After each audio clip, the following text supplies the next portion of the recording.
I'm going to go ahead and introduce someone we're so happy to have back. I think it's been a couple of years, maybe 3 years. So it'll be really great to hear from Dr. Reid, who is a professor of internal medicine in the Division of Hem/Onc at UCSD.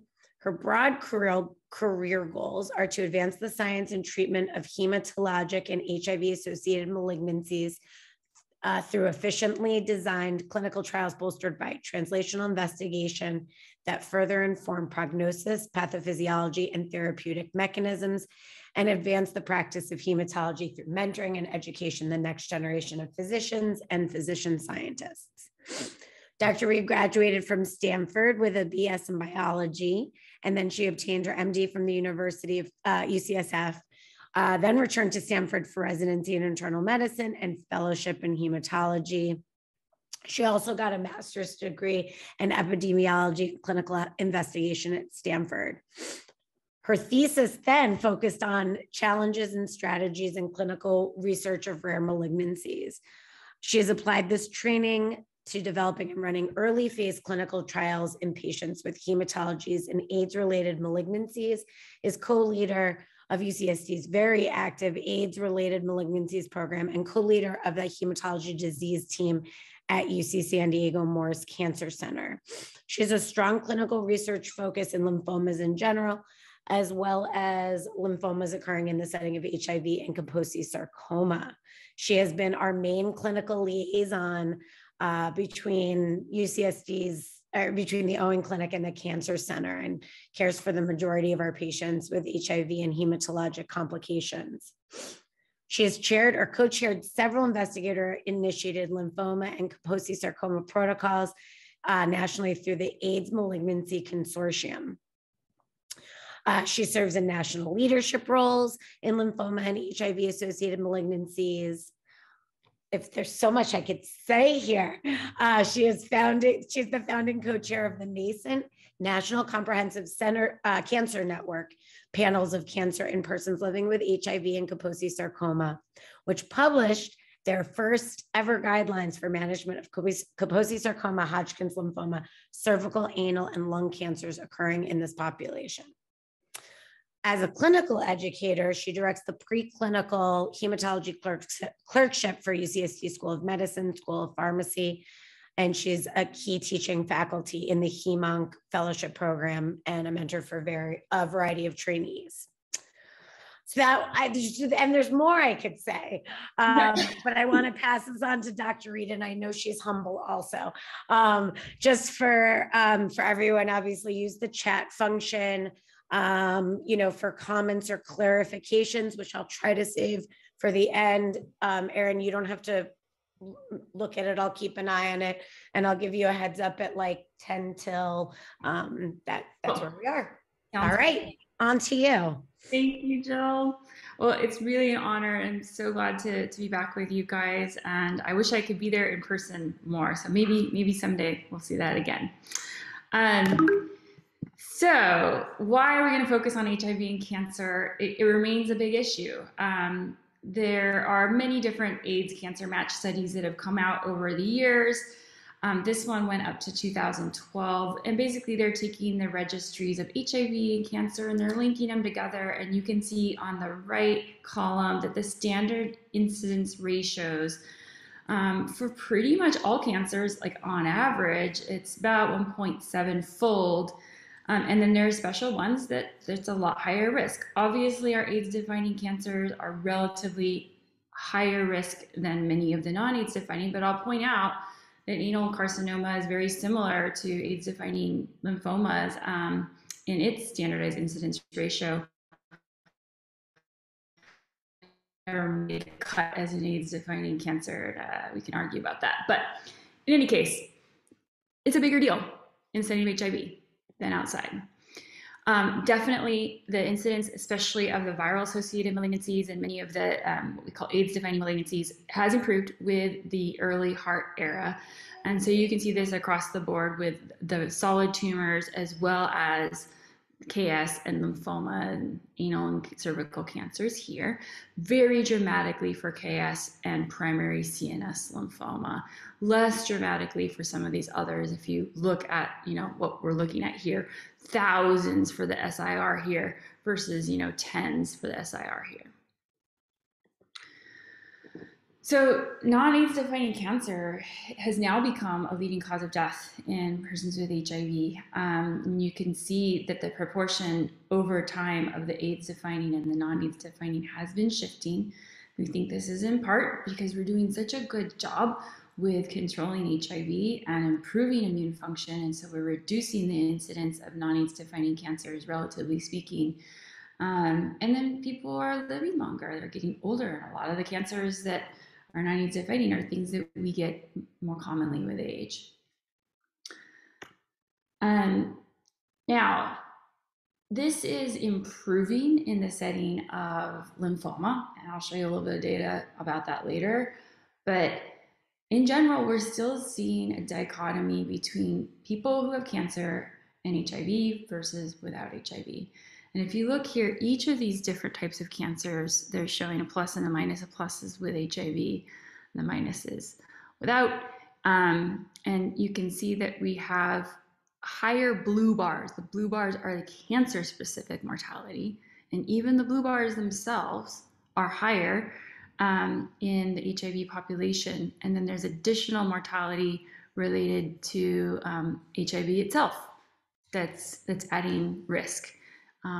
Again, this is going through 2012, so there's some areas where we're seeing improvement here, particularly in the world of the lymphomas, but it's pretty much across the board for these different types of cancers. There's also this study presented by one of my colleagues, Anna Coghill, who was looking at patient-reported symptoms, and I think this is something we're starting to pay more attention to in the oncology world. Not that we never looked at patient-reported symptoms before, but like specifically having the patients physically report their symptoms as part of a trial, as opposed to us just asking them what's going on and them reporting that. So we're capturing more information this way.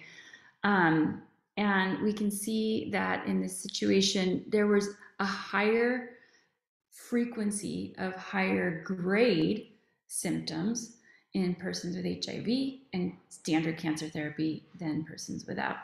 And this does seem to have an impact when you look at their composite symptom score on survival. So really quick, our objectives for today are to become familiar with our current guidelines for KS and review some recent KS trial results and explore some future directions that we want to go. Review progress in the management of HIV lymphomas and identify some areas of unmet need and what we're thinking to address these strategically, and then explore some recent outcomes with the solid tumor treatment and prevention trials that we'll be participating in here at UCSD. So first, let's start with our AIDS-defining cancers, and this is where my expertise clinically is, for the most part, KS and non-Hodgkin lymphoma, so sorry if I overextend my focus on these two areas.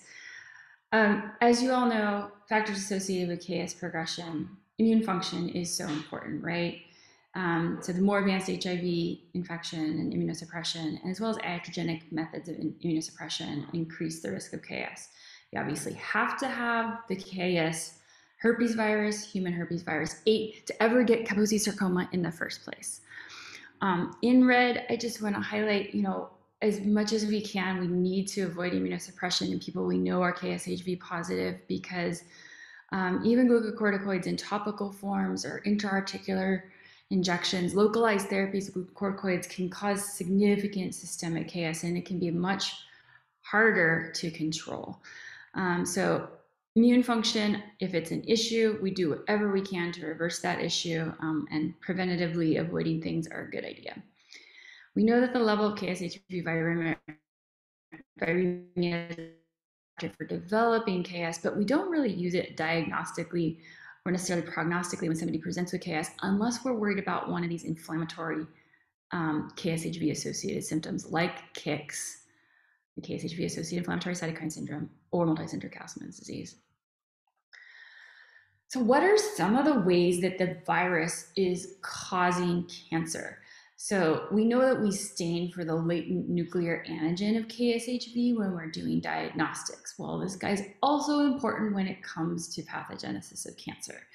So Lana has this fantastic ubiquitin ligase activity that puts a little ubiquitin tag on a bunch of proteins in our cells, including tumor suppressors like p53, which you need for apoptosis and regulation when things are going wrong with your genome, as well as von Hippel-Lindau protein, which can be involved in, guess what, angiogenesis. And this is a tumor of endothelial cells, right?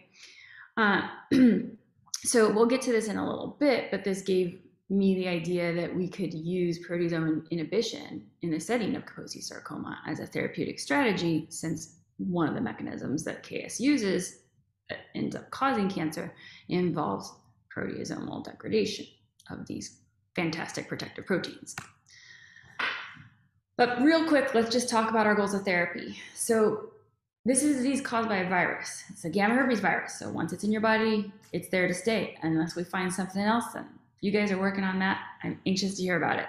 But it's not considered curable because the virus that causes this disease is not eradicatable at the moment. So while that virus is in your body, you can have KS lesions pop up at any time, particularly when your immune system is compromised. So we manage it as a chronic disease. And as you guys know, it's important to optimize immune function with our antiretroviral therapy as part of our therapy. That's one of the things I tell my patients, that's key. If we don't get that going on, everything else that I can help you with, it's not really going to last that long. It's more of a drop in the bucket. Now, then there's this big dichotomy between what we have limited KS and more advanced KS. And I like to think of it on a spectrum. On the one end of the spectrum, it's basically more like warts, like an HPV-associated verruca, right? Not going to kill you. You just don't like it being there. And on the other end of the spectrum, it is going to behave more like a cancer. We don't want to treat the ones that are like warts like cancer. That's overkill, right? Risk-benefit ratio there. So we're going to use more local measures for limited disease and try to avoid systemic therapy for limited disease in most cases.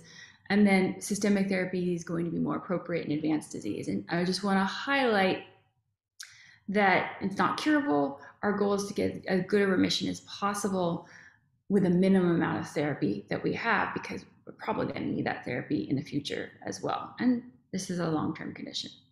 Lymphedema is a big issue, and early referral for lymphedema management is a great idea. Just highlighting here, the National Cancer Center Network is one of the big guidelines that are used nationally and internationally. We developed the KS guidelines as well as cancer in people living with HIV guidelines.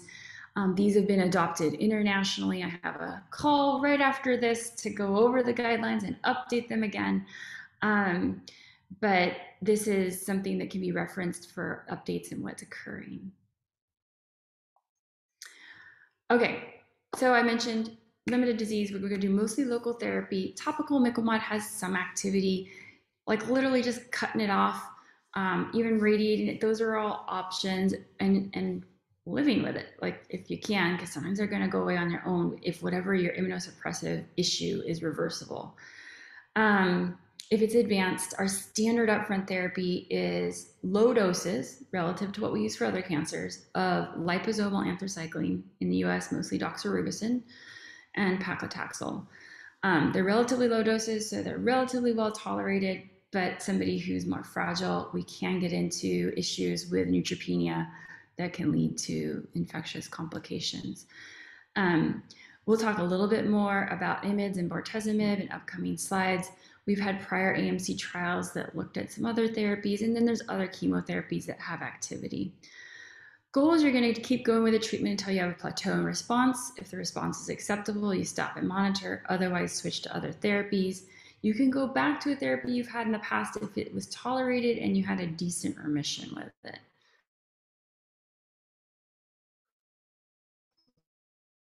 As you guys know, to monitor for other KSHB-associated conditions like primary fusion lymphoma, multicentric Castleman's disease, and the KICK syndrome. Multicentric Castleman's disease and KICK syndrome, basically inflammatory cytokine craziness. You distinguish them by a biopsy showing Castleman's-like changes. So what we've been doing in AIDS Malignancy Consortium, this is one of the trials that I wrote long ago, and it was using this idea that proteasome inhibition could target LANA, which was causing suppression or reduction of our tumor suppressors. And also it turns out that this proteasome inhibitor, bortezomib, out of like 2,500 compounds screened by the FDA, was the most potent inducer of EBV lytic activation. And we were thinking the same thing would happen with KS. So if you've got a virus that's inside your tumor and you cause the virus to go lytic, then you just got rid of the tumor cell, right? If it actually lyses the cell. And the other advantage is that you can cause it, even if it doesn't lyse the cell, to express viral proteins that are more immunogenic than the latent viral proteins, which basically are not seen by the immune system. There was a concern that with this, we might actually have Castleman's disease or Kick syndrome and whatnot. And I think in somebody who has either of those, this would not be something that I would use just because of that theoretical concern. It wasn't an issue that we saw in this clinical trial. Overall, we had a 5 out of 6 in the highest dose cohort who had a response, and 60% across all dose levels. And it was a relatively low dose compared to what we would use for, say, multiple myeloma, where this was initially approved. And it was a pretty quick response. There was also some interesting increase in the KSHV viral load between responders versus those who didn't respond. So that suggests that the lytic activation may have been mechanism in that situation. And then I won't go into it now, but there's mechanisms by which this potentially contributes to suppression of HIV viral loads as well. That was interesting, and we had some suggestion that was occurring. This study, I've literally been struggling to get published for the last year, and I think it's finally there. Got the provisional acceptance. But this was an IMID trial. So immunomodulatory therapies. You are familiar with thalidomide. This is the next generation of thalidomide, and then there's one after this called pomalidomide. So bottom line, that IMIDs, all three of them are active in KS, and this looks more active than thalidomide did. It's definitely more tolerable. I think with thalidomide, you guys are familiar with the fact that neuropathy and like pretty bad anhedonia are significant limiting factors with that. We had a 60% partial response rate at 25 milligrams, which is the dose we would use for multiple myeloma. And we saw a lot of interesting correlative measures of activity, including modulation of the immune environment. So this is in the blood, the percentage of Treg cells. Jack Bowie, our local Jack Bowie, who did this study, increased even very early on. This is going from day 0 to just the first 2 weeks of lenalidomide. And you can see that they had increased in the percentage of Tregs in our blood T cells. And also in biopsies, he demonstrated in just looking at 4 patients, 2 responders, 2 non-responders, that there was an increase in Tregs in the tissue based on FOXP3 staining. We looked at a bunch of cytokine patterns, and in general, the cytokine patterns trended toward a less inflammatory pattern with lenalidomide therapy, and response trended to be associated with a loss of transcription of KSHV. Okay, so what's going on right now? We've got this targeted therapy trial with soluble Ephrin B4, and I'll show you another slide on that. We have checkpoint inhibitors. It's a checkpoint inhibitor study for solid tumors. There are many solid tumors for which checkpoint inhibitors are standard of care. We wanted to make sure that this was a feasible therapy in the setting of HIV. And this trial also includes KS that's relapsed or refractory. We have open, but we're waiting for drug supply, an oral proteasome inhibitor. The bortezomib that I showed you before is IV or subcutaneous. This is an oral, so much more convenient. That's going to be available any day now. It builds on our experience with bortezomib being successful. Be a lot easier for patients to do. And then the National Cancer Institute did a pomalidomide study, and they scooped us. They got theirs published before the LEN, which is why I've struggled to get mine. The pomalidomide, the FDA did a provisional approval, and they're asking us to do a multi-center evaluation of pomalidomide. They had similar response rates as what we're seeing for both HIV and non-HIV associated KS. So that will be available soon. I have been able to use pomalidomide out of trial for patients that needed it for whatever reasons. And then I just recently learned there's now a topical proteasome inhibitor. So maybe for limited KS, this will be like our next step. And I want to try and get something going with that. But that's going to be a couple years or so down the line at least. Okay, so what's going on now? When you have, if you remember vasculogenesis, you make your capillaries, you make your capillaries that are venous, you make the arterial ones. If they don't talk to each other during vasculogenesis, you get regression, right? So that talking to each other is basically between Ephrin B2 and Ephrin B4 on the venous and arterial sides. So KS turns out, as an endothelial cell tumor, to be highly dependent on this signaling between Ephrin B2 and Ephrin B4. So one of my colleagues at USC, Dr. Prakash Gill, spent his life studying KS and came up with a soluble version of Ephrin B4, right? So it's circulating, it's bound to albumin to make it like last longer. And basically, if you infuse that, then it basically attaches to the Ephrin B2 receptors without allowing the bidirectional signaling and prevents that feeding of KS. So enroll to this study now. It's really well tolerated. It's targeted therapy. It's not chemo. It is IV once every 2 weeks. So kind of similar to what we would do for paclitaxel dosing frequency.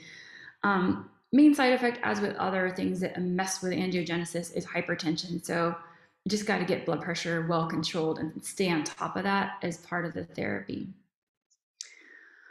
All right, I'm going to switch gears and talk about the lymphomas now. Right, we know KSHV, gamma herpes virus, causes KS, multisystem cascade disease. It also causes a lymphoma called primary effusion lymphoma. And then EBV in the setting of HIV is more likely to be associated with Burkitt's and plasmablastic lymphoma, as well as diffuse large B-cell lymphomas and Hodgkin lymphoma, than it would be outside of the setting of HIV. So potential opportunities for taking advantage of this as part of our strategies. There's going to be a WHO classification update for lymphoid malignancies soon, but right now they've categorized it into 3 main categories for the HIV ones. Those that also occur in immunocompetent patients, those that occur most specifically in HIV patients and not very commonly outside of HIV, and then lymphoma that occurs in other immunodeficiency states. So the ones that are very specific to HIV are primary effusion lymphoma, which is KSHV driven, and part of the time also EBV, and plasmablastic lymphoma, which is about 70% EBV. This slide is looking at sort of the different types of lymphomas and where they fit in your spectrum of B-cell development between germinal center and post-germinal center. And the ones that are more germinal center-like, and we're seeing a lot more of these right now because we have better immune function. They're more mild, they're more associated with mild immunodeficiency.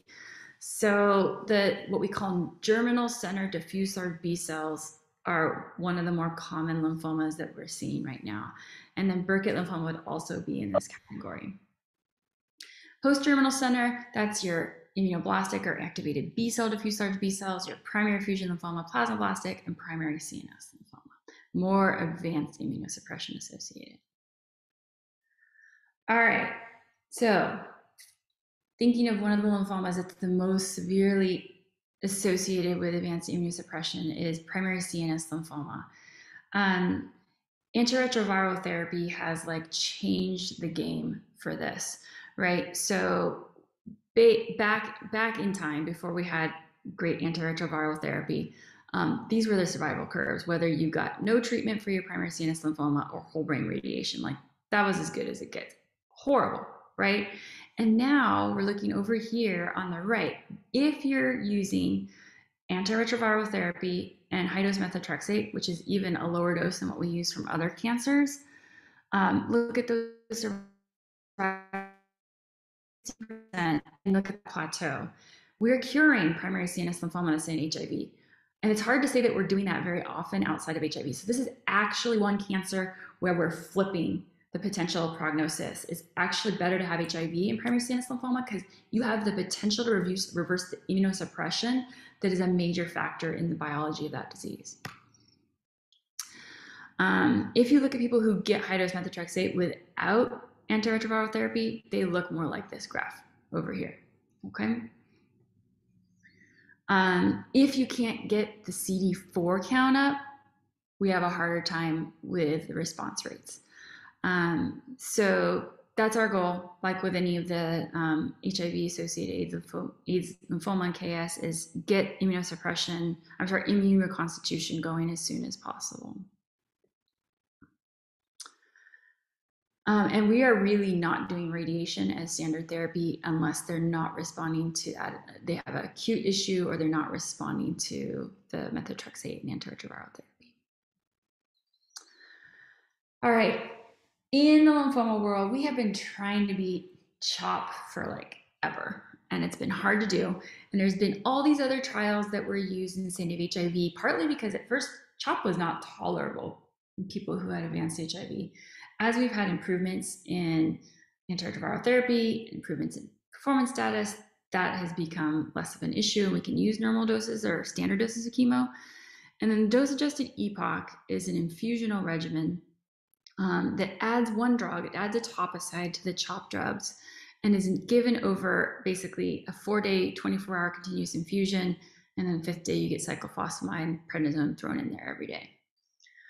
So it looks in non-randomized data, it's looked like EPOCH was better than CHOP, and I'll show you a meta-analysis in a minute. But this was the randomized study that looked at EPOCH with Rituxan concurrently or putting Rituxan at the end, because Rituxan's immunosuppressive. We were worried that was going to cause extra problems in people with HIV. Bottom line, concurrent rituximab was better for complete response rates, and survival looks better as well over time. And this meta-analysis looked at that study, multiple other studies in France, Italy, US, the NCI, the AIDS Malignancy Consortium, very large, 1,500 patients. Rituximab versus no rituximab, big difference in overall survival. So we consider that standard to include rituximab with our CD20 positive lymphomas like diffuse large B-cell, Burkitt's, etc. The only caveat to that is that there was not a lot of data with CD4 counts less than 50. There's some indication that those guys might have the most to gain, but they also have the most risk of infectious complications. And then the meta-analysis looking at CHOP versus EPOCH. Our EPOCH had a statistically better progression-free survival. P-value was close for overall survival. So what about, can you use antiretroviral therapy at the same time as chemo? This was actually a question before, and I'm just going to skip through this quickly in the interest of time, but the bottom line is yes, and it looks like things are better if you do. So our heart era principles, now that we're in the heart era, is get the heart going as soon as you can, especially critical for primary CNS lymphoma. Pay attention to drug-drug interactions, and we have so many new regimens now for antiretroviral therapy that we can often find a regimen that doesn't have overlapping toxicities or really severe drug-drug interactions, but that's particularly important for neuropathy and things that can affect chemo that will cause more myelosuppression. We are actually nearly matching non-HIV response and overall survival rates, so this is one of the things that has changed since that 2012 era comparison.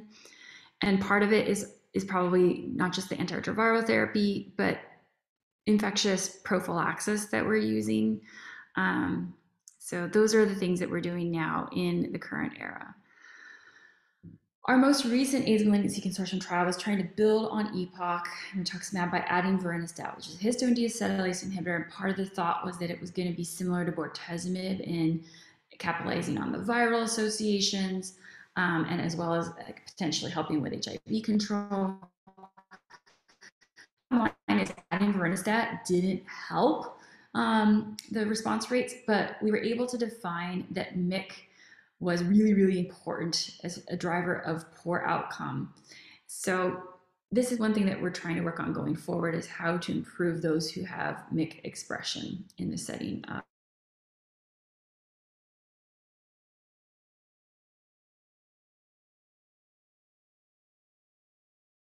analysis that looked at 1-year overall survival rates of about 63% in the AIDS Wings Consortium. This was better than what others were reporting, and probably better than what we're seeing outside of HIV. When we looked at that study I was just showing you, with or without vorinostat for EPOC, we had CR rates that were about 67%, and 3-year event-free survival was about 60%. So not clear that we were really improving on that yet. So we're looking for more things to improve that as well. Let's just talk about Burkitt's real quick. Burkitt's is like the sine qua non for MYC-positive tumors, but it's also very curable. Using a modification of standard intensive Burkitt regimens that are used in the non-HIV setting, we saw overall survival at 1 year of about 80%. And with Burkitt lymphoma, because it's such a rapidly progressive lymphoma, basically you make it to 1 year without a relapse, like you're good, right? It's not coming back. So this is pretty much a plateau. Then there was a study looking at, can you use R-EPOC for Burkitt lymphoma? It's a bit more intense version of R-EPOC than what we use for HIV. It goes up to higher dose levels. But you can see here there was no difference between people who had Burkitt's and HIV and non-HIV. So another area where we're changing that curve. What was important was whether or not you had CSF involvement. And this is not a shocker to me, because our EPOC does not have systemic CNS penetrating drugs as part of the regimen, whereas our other Burkitt regimens do. So we know that this is important in general for prognosis for Burkitt's, is the involvement of the CNS and bone marrow. But looking at a real world analysis, the one thing that was the highest risk factor for death and relapse was the use of EPOC, as opposed to more intensive regimens. So can you use EPOC? Yeah, you can. But I think you need to be really careful with it, and it's not necessarily my go-to in somebody who's able to get one of the more intensive regimens. So what are our current areas of need in the lymphoma space for HIV? Basically, we got to improve the large B-cell lymphomas that have high MYC expression, and that actually is true for the plasmablastics as well. And then what are we going to do for people with Burkitt lymphoma, CNS and bone marrow involvement? Primary fusion lymphoma, I didn't get to show you data, but it's, overall response rates, and I say long-term survival rates are probably on the order of 30 or 40%. So we have a lot of room for improvement. And we still have a lot of room for improvement with the plasmablastics in general. So MYC is really difficult to target. It has a bunch of downstream stuff that we're trying to target in the cancer world, but this has eluded us, and hopefully there are going to be some things coming down the pipe that might change that. But so far I don't have any super brilliant ideas quite yet. There are a lot of available therapies that are targeting things that can potentially be appropriate for all of these. EBV targeting, for example, like using proteasome inhibition. And now there is a company called Atara that has EBV-specific T cells that we're using particularly for PTLD, post-transplant lymphoproliferative disorder, that's showing fantastic activity for controlling that. And now we have targeted antibodies. So rituximab is a monoclonal antibody targeting the CD20 on B cells. Well, there's a bunch of other monoclonal antibodies that have come down the pipe in the last couple of decades, including against CD30 and against CD38. And we'll show you a little bit on those guys and how that's appropriate for HIV lymphoma patients. First, I want to show you that Hodgkin's lymphoma is different than non-Hodgkin's lymphoma in that if you look at, on the left, CD4 counts at the bottom, incidence of disease at the top, the lower your CD4 count, the higher your risk of non-Hodgkin lymphoma.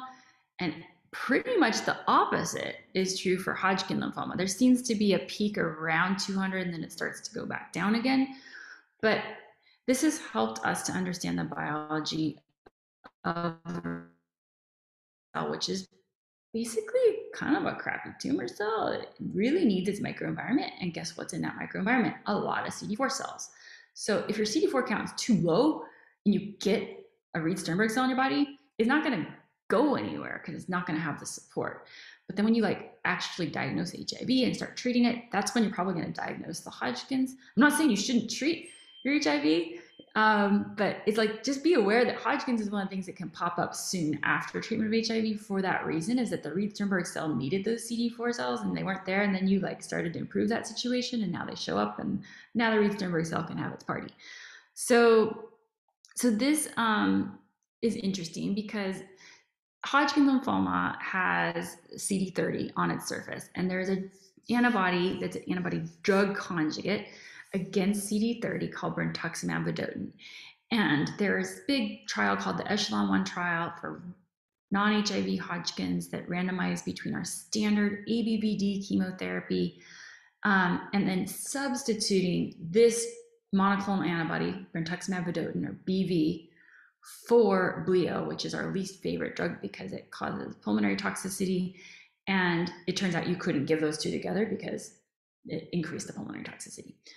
So that trial looked good. They were overall this modified progression-free survival looked like there was a benefit to doing this for at least people who had high-risk Hodgkin's lymphoma. So it is now an upfront option for Hodgkin lymphoma to substitute this monoclonal drug antibody conjugate for bleomycin. So they didn't include any HIV patients, which is thorn in my side that we've been working on trying to improve nationally, is the inclusion of HIV patients in cancer trials. So we did our own study. And basically the bottom line is that doing the same thing that was done in non-HIV, we didn't do a randomized trial, it was just phase 2 trial to show that this was feasible. The toxicity was similar non-HIV, but there was a bit more neutropenia, which we knew was an issue anyway. You have to use growth factor support with this drug. And then you absolutely cannot use cobicistat or proteasome or protease inhibitors because the toxin, that drug conjugate, is very sensitive and will have increased drug levels if you do. Serious complications.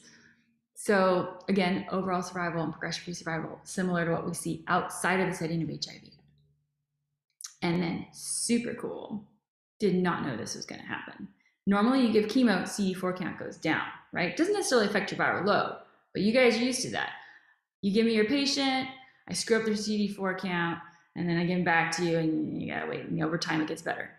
So with ABVD, CD4 counts go down, CD8 counts go down. When we used this regimen, this is a patient, and there are many others, but this is just one example, that was on this trial, got the AVD and brentuximab vedotin. And despite getting those 3 other lymphotoxic drugs, their CD4 and CD8 counts were going up. Super cool.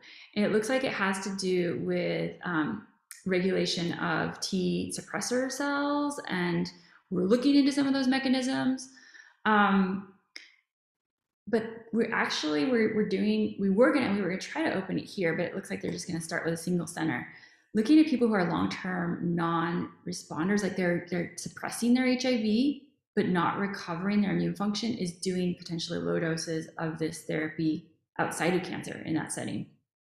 And then it turns out that there are a lot of other cancers that have CD30 that we have in the setting of HIV that might need this therapy.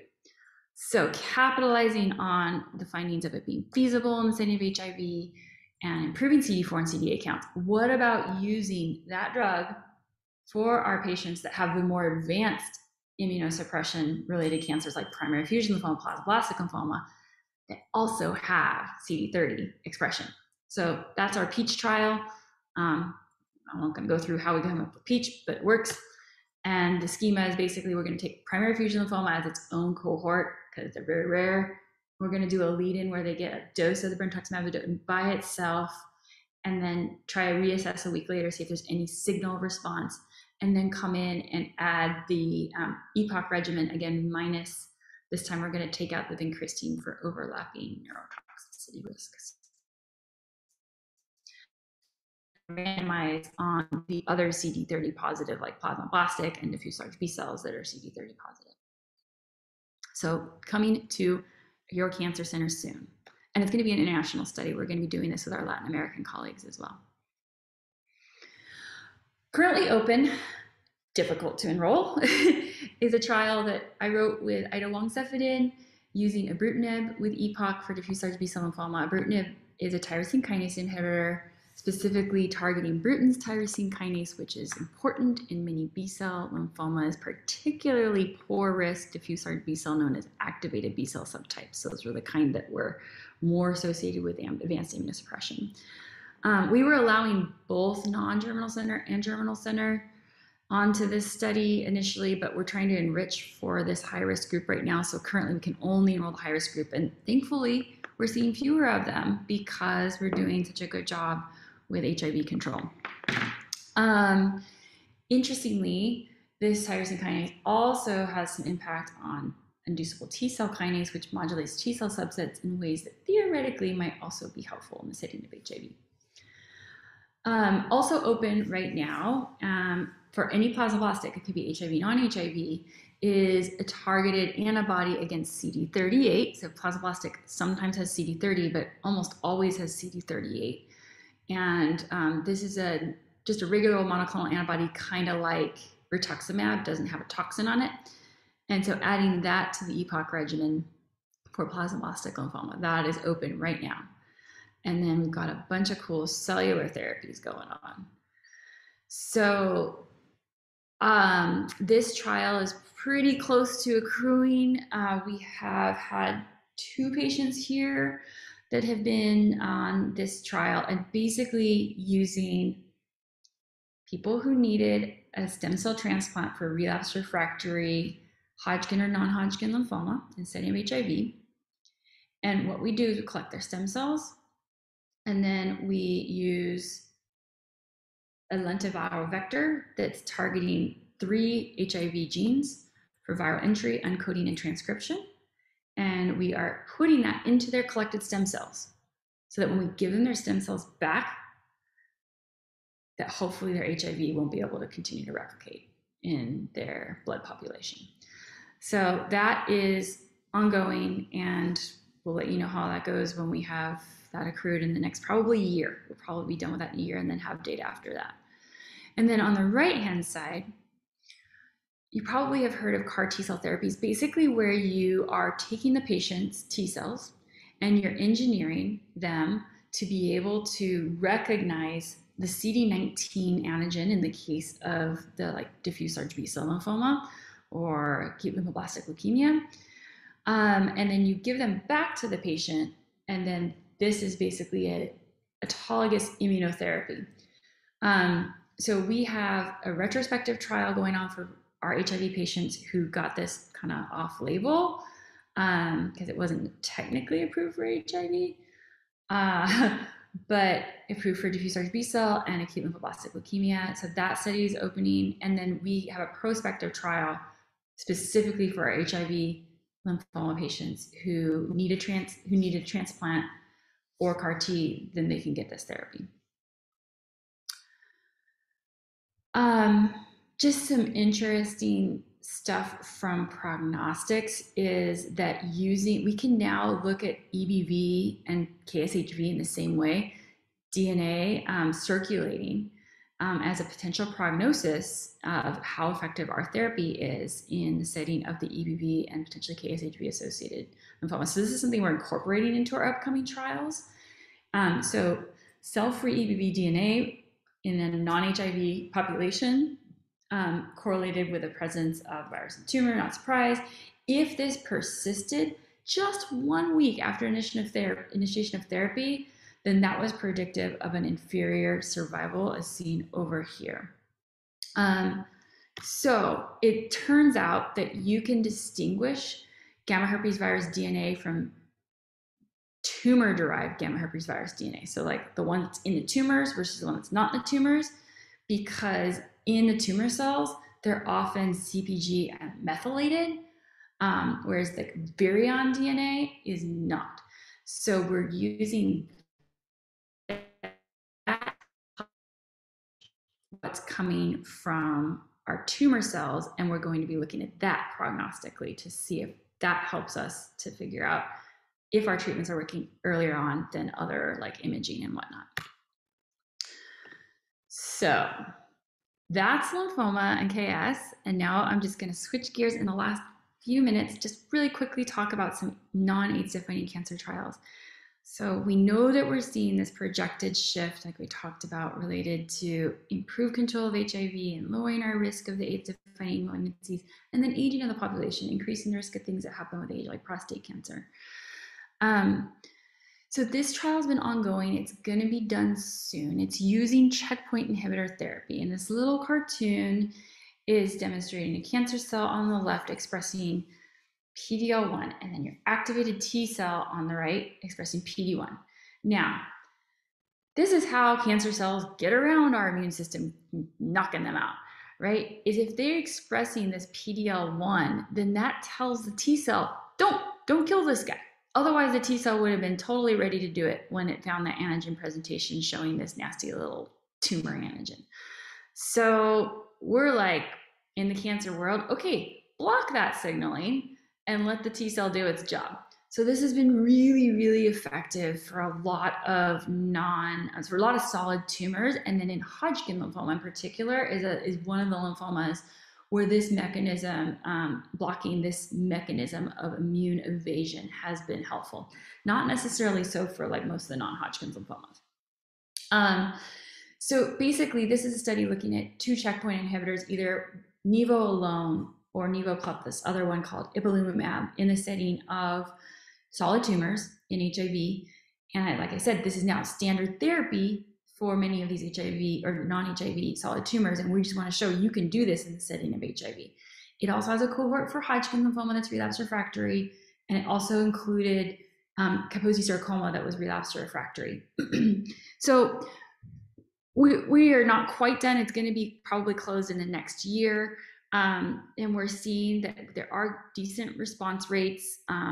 It's not a home run. I don't think this is replacing for KS our other therapies, but it's another potential tool in our toolbox. And there are some theoretical concerns about this driving Castleman's and kicks. And we've had a couple patients where we saw that, and there was a patient at the NCI that died on a study with a checkpoint inhibitor. So just, we've got to be careful. But in any case, this is just a strategy that's going on in general. I would just watch very carefully with anybody that's KSHB positive for inflammatory issues. And then the anchor study, this is looking at high-grade intraepithelial neoplasia in the setting as a treating that versus just monitoring it, and to look to see which strategy was better for anal cancer prevention. So this is the anchor study. It's this huge study that we've been enrolling for several years and had lots of awesome media support, but they just had to close the study early because it was positive. It turns out that monitoring alone led to higher risks of cancer than treatment of HSIL. So we don't have the manuscript out yet. Final data analysis is pending, but the DSMB stopped the study because of these findings just recently in October. So look to more information on that coming down the pipe. And then anal cancer, we have, there are cooperative group studies outside of the setting of HIV that do allow for HIV enrollment, so kudos to them, but it's been pretty low. Those groups have been having a harder time capturing our HIV patients, so the AIDS Malignancy Consortium is basically going to mirror those trials, looking at reduced intensity chemoradiotherapy for low-risk disease and looking at checkpoint inhibitors for high-risk disease. And we should have that coming down the pipe as options soon as well. And then we're also excited that we're going to be one of the sites looking at a lung cancer screening trial. So this is something we're definitely going to need you guys to help us identify the patients. This is a prevention study, right? So we're trying to help with interventions that would help with smoking cessation. And you can see Mark Onitis and Mark Quister here are at UCSD going to be leading this up. The only reason it's not rolled out yet is COVID hit. the app hosting site that was going to help us with the app that's used for this, like just basically got co-opted to like help with all sorts of COVID stuff. So probably middle of next year. But the intervention one is using this app that's smartphone based with HIV specific tailored behavioral intervention. And then they're also going to get a social cognitive theory driven web-based intervention. And then everybody gets nicotine replacement therapy. And then the second is low-dose CT screening, which turns out itself is like something that helps people to like stop smoking because it maybe freaks them out a little bit. In any case, that's going to be part of it as well. So something that we'll need you guys' help identifying patients for and recruiting to. Which brings me to our hardship of our accrual has been suffering. And part of it obviously was with COVID recently. That made a big difference for all of us that are in the cancer world. Things were a little bit crazy. But even before that, I think part of the problem was we had some mismatch between what trials were available and what patient populations we had available. Just timing things got a little off kilter that way. And we're starting to recover from that. But just things that I wanted to bring out. We need your help with recruitment. And the good news is part of it is that we're a victim of our success, right? We have reducing incidences of non-Hodgkin lymphomas and KS, which is great, but we still have a lot of needs in those areas. And it's great that our community providers have learned how to treat those diseases and are able to do that now. But it is making it harder for us to recruit people necessarily to ongoing trials. So I've just been trying to outreach to our local team members here in the community to tell them what we have available when they do have an HIV and a cancer together in a person.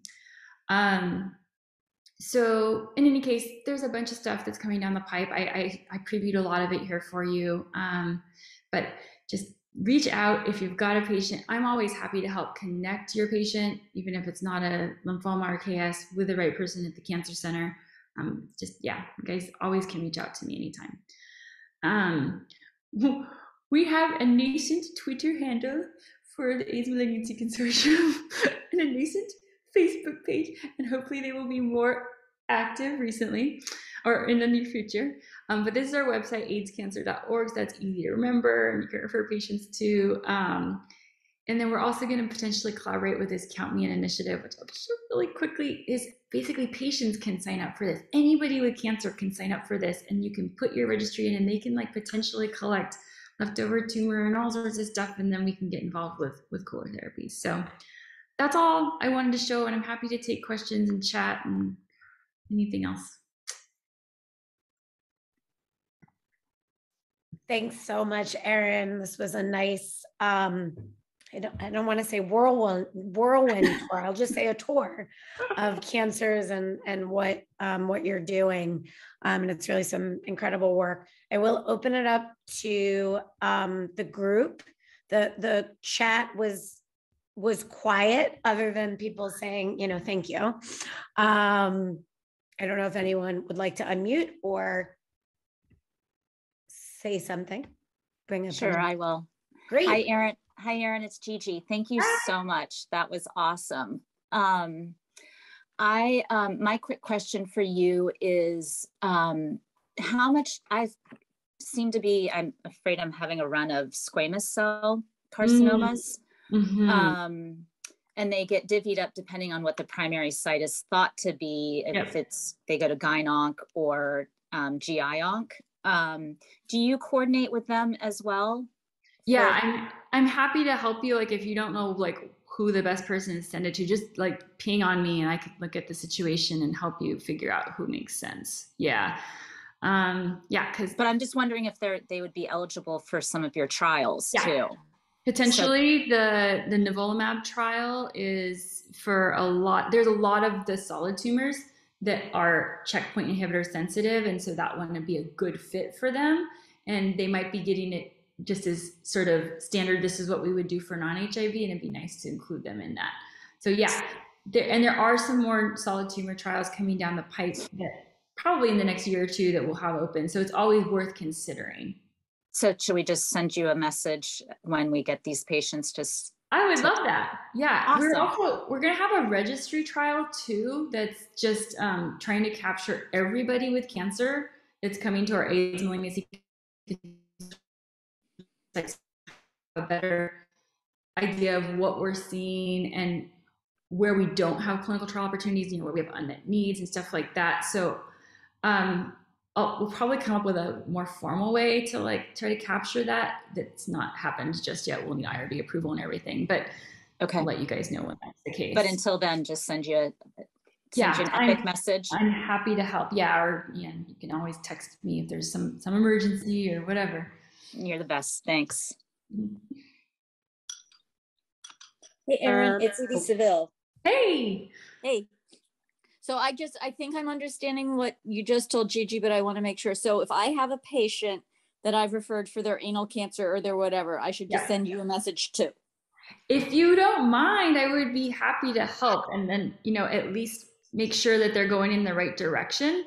When you put, like, I know you're not doing referrals in Epic, Edie, but like, you're going to want to refer to when you send it in, you try to like guess what you think is the most appropriate. And if you have any questions about which team is the most appropriate, like GI, GU, whatever, just message me and I can help you figure that out. And then the rest of the UCSD folks can obviously put in a request to oncology. And I think they have like buttons now for like the different tumors, or sometimes you just have to say GI oncology or GU oncology or whatever.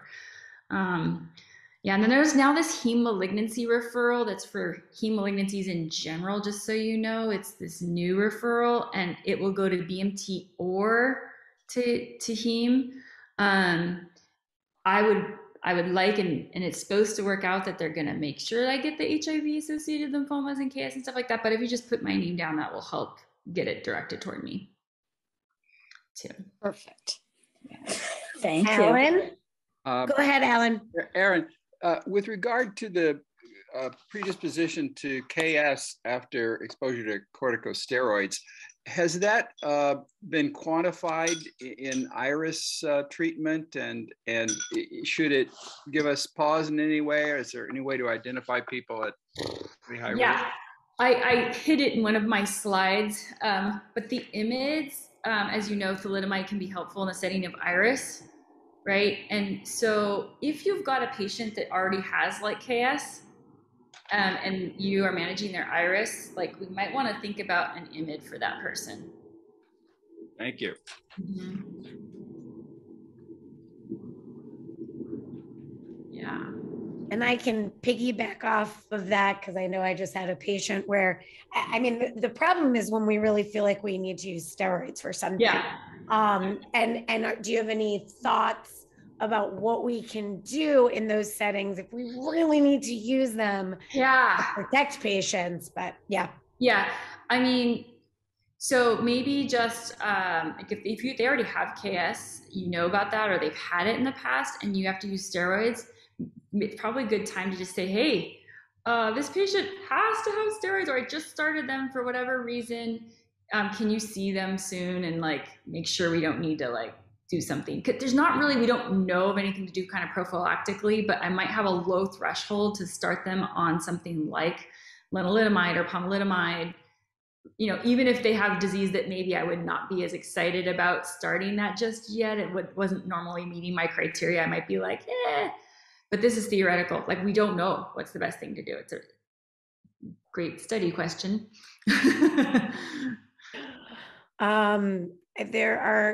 I don't know if anyone wants, a few people are saying thank you so much for everything. There was a question about information on studies for recruiting. I think a lot of us would love to have that, and we can, hang up some flyers in the Owen Clinic, but and I don't want to volunteer myself for that as the person to hang up, but maybe you can send it to our director, Dr. Bamford, and then she can send it to who needs to know. Sorry, maybe I'm not supposed to volunteer Laura. Maybe we can figure out like a good administrative person that could help us with that. Yeah, that would be great. Great. Let's see. More. There's a question, and forgive us if you missed this, but let me see if I can answer this correctly or say this correctly. Did you capture the relevance of the findings to cure research or engineering cells for patients to convert them to long-term non-progressors? So it sounds like that's for the autologous stem cell transplant study, and we don't have the outcome data yet.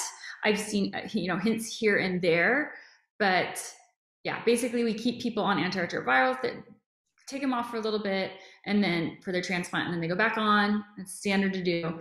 And then if things are looking good from a disease control standpoint, we still have to control their stupid lymphoma that they had to get the transplant for in the first place, which is the biggest problem, right? And then if that's looking good and their CD4 counts are recovering and all that stuff, then there's this time where you can take them off antiretroviral therapy and see what's happening. And I just don't know what our data is there. I do know that, not surprisingly, several of our patients have had disease progression from their primary need for the transplant, their lymphoma in the first place. And then we haven't been able to ask that question, but yeah.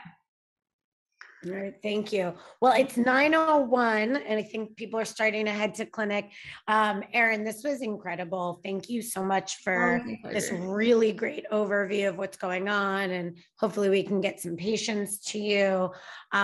This is our last high round of the year. Thank you everyone for joining us and bearing with another year online and virtually. We're really hoping to start moving to a hybrid series, but Omicron may have maybe stopping us from doing that as sooner or as soon as we would like. So bear with us. We'll be back on January 7th, and it's an external speaker. So please come and join us. There'll be more information from Marvin, and share your videos if you're able, because I think it helps the speakers. But anyway, well, I don't know what Erin thought, but thank you so much. Thank you. All right. Bye, everyone. Happy holidays.